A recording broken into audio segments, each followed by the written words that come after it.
Alright, what Castlevania game is it gonna be? Castlevania Symphony of the Night. Really? That's awesome! You're excited about it?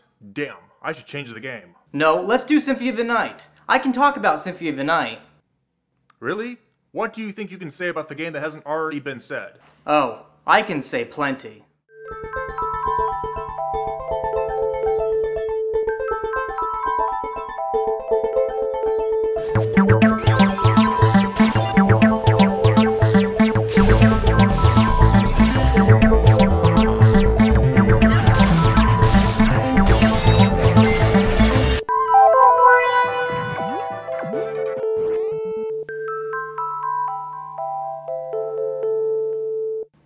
There are a lot of game reviewers who have talked about the Castlevania series before, but I think the best reviews are done by people who actually played the games when they first came out.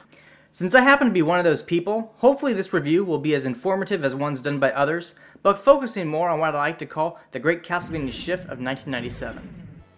With the exception of Castlevania 2, all games in the franchise fell into the same mold.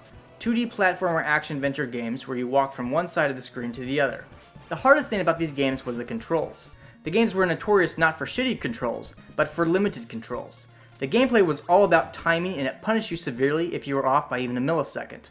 And while some might say they are Nintendo hard, Castlevania games were difficult on purpose, not because the game had quality control issues with the controls.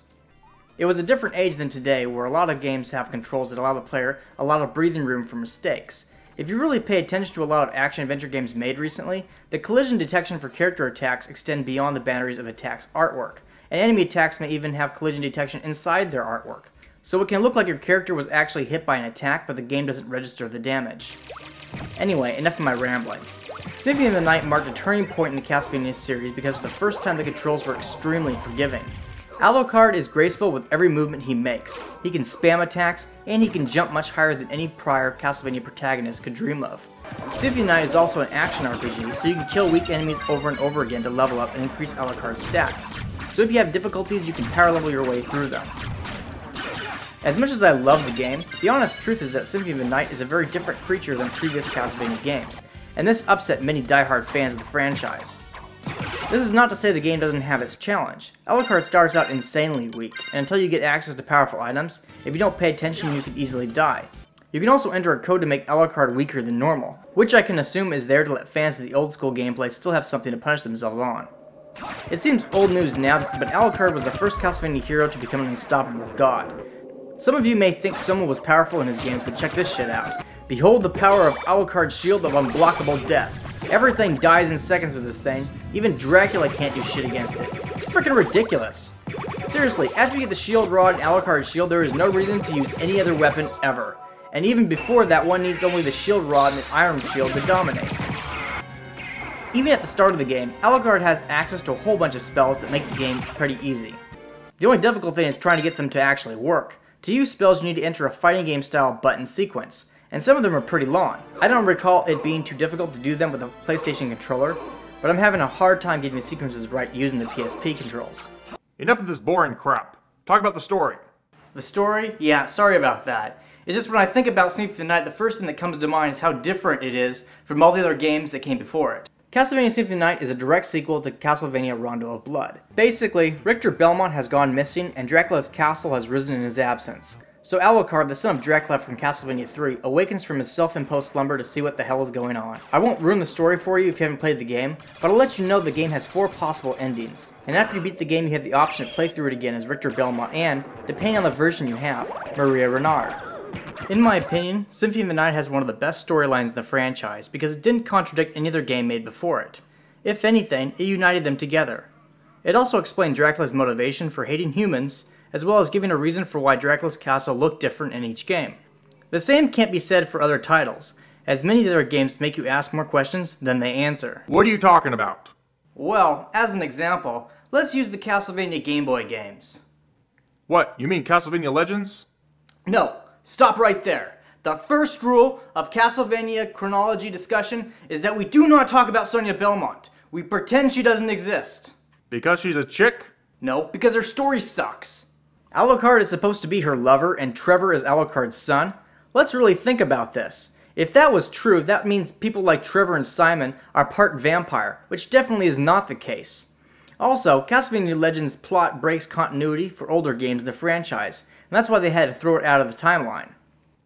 How does it break continuity?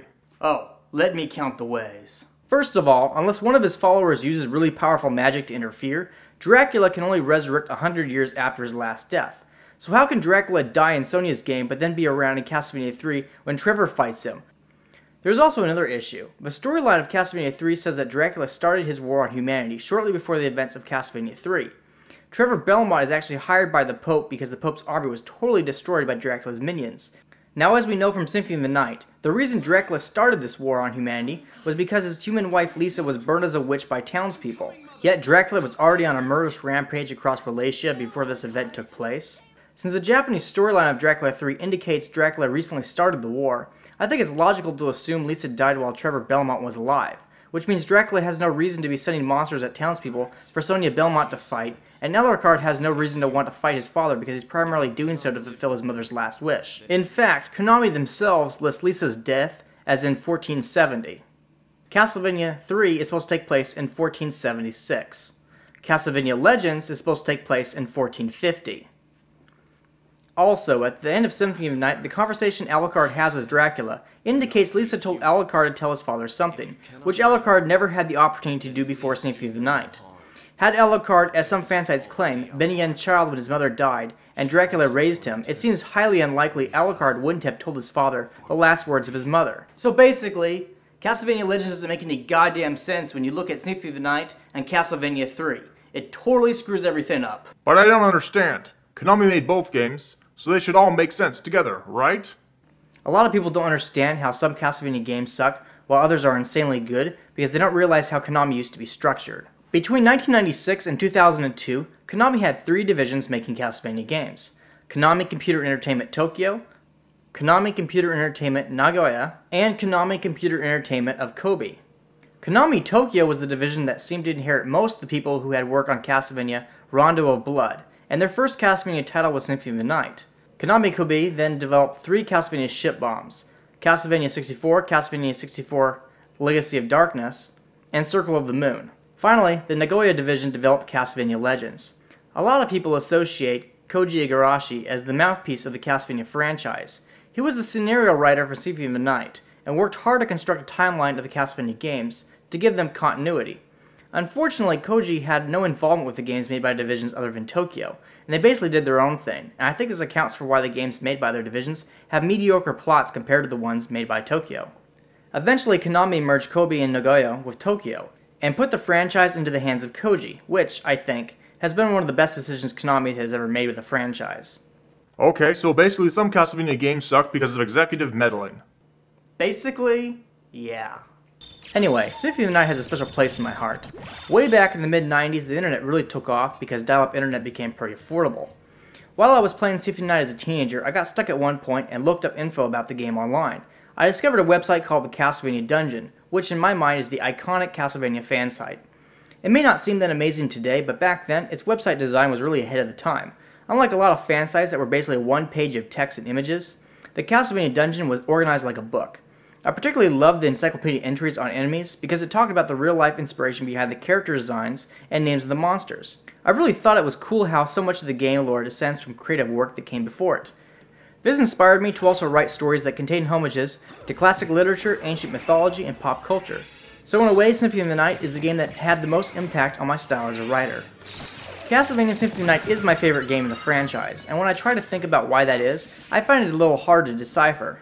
The plot is better than prior Castlevania games, but it's not exceptional. The gameplay is fun, but overall the game is too easy once you understand how to use overpowered items like the shield rod, so it's not that the game is challenging. I think what endears me to the game is the presentation. This is one of the prettiest 2D games in the PlayStation, and the game's soundtrack is one of the best of any Castlevania. The sound design is also really good too, and I suppose the game environments do have enough variety to keep things mixed up. Still, this isn't a game that can entertain me for more than a weekend. If you've never played Symphony of the Night, but you enjoy some of the more recent Castlevania titles, I'd encourage you to try Symphony of the Night for yourself. The game was a major turning point for the franchise, and I think it stands the test of time better than some of the other titles. Okay, I'm done with the review. Can I have my clothes back this time?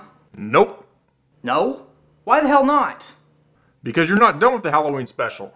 What? Of course I am. I just reviewed Symphony of the Night.